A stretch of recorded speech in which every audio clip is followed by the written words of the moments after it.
नमस्कार दोस्तों, मैं पंखुरी सिन्हा इस कोरोना काल में कुछ कविताएं आपके साथ साझा कर रही हूं अपने प्रिय कवियों, अपने गुरुजनों की।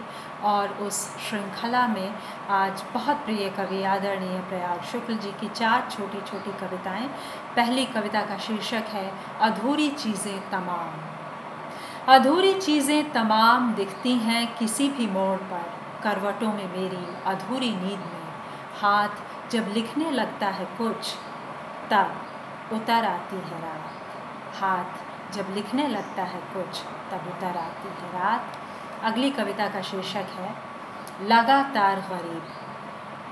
तो जब तक ये कविता खुल रही है मेरे लैपटॉप पे, ये क्या पॉवर्टी साइकिल है जिससे हमारे देश के जो दिहाड़ी मजदूर हैं निकल ही नहीं पा रहे हैं। उनको समर्पित करती हुई कि वो घर से उनको निकलना पड़ा, इस लॉकडाउन में सड़क पर उतर आए। वो सोचिए कितनी बड़ी मानवीय त्रासदी थी। या हम क्यों नहीं उनके लिए कुछ कर पा रहे हैं। कहीं ना कहीं तो व्यवस्था ने उन्हें बहुत ठगा है। कहीं ना कहीं उस व्यवस्था में हर आदमी जिम्मेदार है। देखना चाहिए कैसे, कहाँ और क्या किया जाए। लगातार गरीब, प्रयाग शुक्ल की कविता।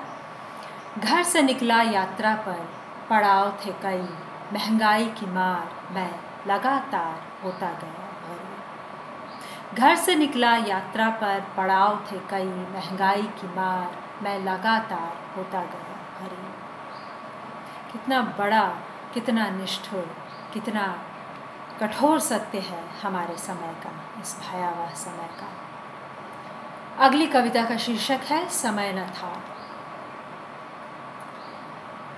एक चिड़िया उड़ रही थी आकाश में, उसकी पूरी उड़ान देखने का समय न था।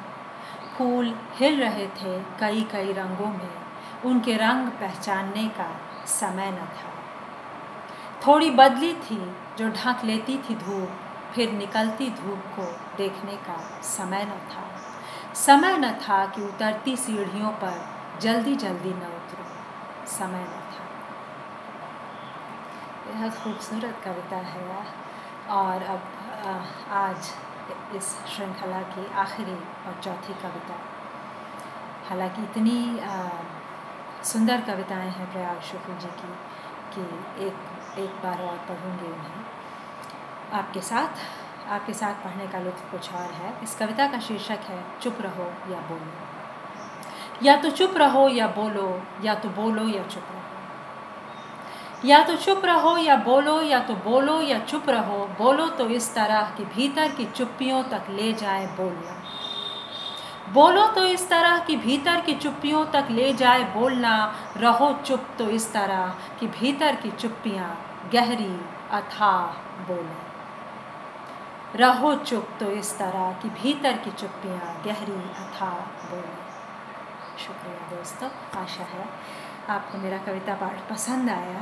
कविताएं देखिए कितनी सुंदर हैं। धन्यवाद।